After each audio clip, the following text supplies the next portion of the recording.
Naruto has no shortage of villains, with many of them being well-written and compelling. From the very start of the series, villains like Zabuza and Orochimaru have been leaving their mark on the heroes and the audience.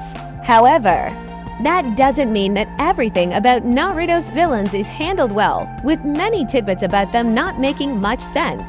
There are Naruto villains who don't have a compelling reason for turning evil, while some feel like they're tossed into the series without the proper build-up.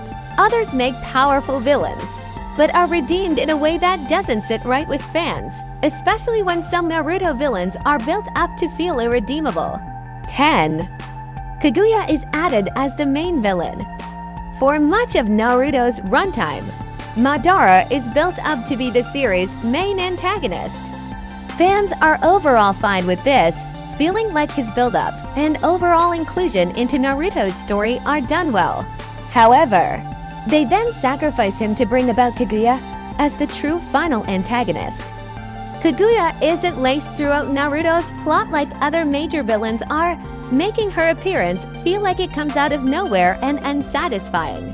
Kaguya herself is responsible for bestowing chakra upon humanity, and it doesn't feel right for such a major character to be brought in without any prior mention. 9. Many villains are redeemed who don't deserve it. It's one thing for Naruto's titular character to talk sense into villains who already have something compelling about them, like Zabuza and Gaara. However, not every villain feels like they should have been forgiven for their crimes, with Orochimaru being one of the biggest examples. Orochimaru performed heinous experiments on children and took countless lives, including the third Hokage. His reason for redemption and helping the Leaf during the war is purely out of his own self-interests as well, rather than something done out of the kindness of his heart. 8. Madara has so much build-up only to be sacrificed. Madara Uchiha was built up to be the seemingly invincible final boss of Naruto. Kishimoto himself states that he didn't know how any of the heroes could stand up against the threat he posed. Instead of being the ultimate enemy that fans felt he was made to be, Madara is betrayed by Black Zetsu so Kaguya can be summoned. Black Zetsu is meant to be the reincarnation of Madara's will, making the twist of Madara being manipulated by him feel nonsensical. Not only this, but Kaguya had no satisfying build-up prior to her arrival, which helped Madara become a fan-favorite villain. 7. Itachi's illness isn't explained. It's revealed during Naruto Shippuden that Itachi has been suffering from a terminal illness. It's never fully explained what illness he suffers from or when he contracted it, which has led many to feel as if it was only given to Itachi so that he'd have no choice but to be killed off. Some believe that Itachi contracted his illness from overusing his Mangekyo Sharingan, but this hasn't been seen with any other Sharingan user.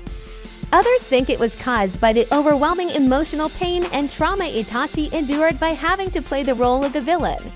Either way, Itachi's illness and its cause don't make sense to many fans. 6.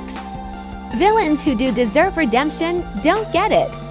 One of the biggest issues with Naruto's villains is how many villains live and get redemption when they don't deserve it. On the other hand, there are many villains with compelling backstories who deserve redemption and are killed off before they can improve the state of their lives.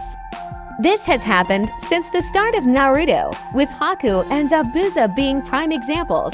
Others, like Kimimaro, simply follow evil characters because they give them purpose. They aren't evil themselves, but they still end up dying unsatisfyingly without any positive growth. 5. Without filler, Mizuki's motivations are lackluster. Mizuki is the first villain in Naruto. Canonically, he's around for the very first episode. In filler-only episodes, Mizuki swears to obtain the sacred scroll of sealing for Orochimaru, but the two don't have any relation in the actual canon. This means that, canonically, Mizuki doesn't have any reason to be interested in the scroll. He doesn't have the chakra reserves that enable Naruto to make use of the multi-shadow clone jutsu, so it's not like Mizuki could have harnessed the scroll's forbidden jutsu himself. 4. Karin remains in love with Sasuke. Karin falls hopelessly in love with Sasuke after he saves her during the Chunin exams. It makes sense for her to become so attached given her past. But Karin's feelings remain even after Sasuke's darker colors come out, to the dismay of many fans. Sasuke routinely only uses Karin for the value she brings to the group, such as her healing abilities. Despite this, even after Sasuke calls Karin useless for getting held hostage and leaves her for dead and commits atrocities right in front of her, Karin's feelings don't. 3. Gaara goes from bloodthirsty villain to Kage.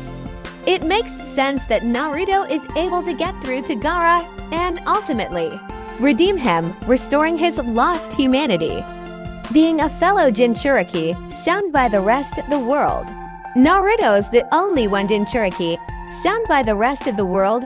Naruto is the only one able to understand Gaara's pain and help him work through it.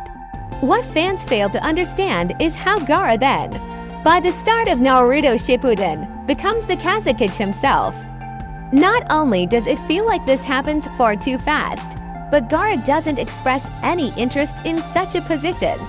It feels more like Gaara is made Kage not for his own sake or ideals, but to push Naruto toward his dreams even harder. 2.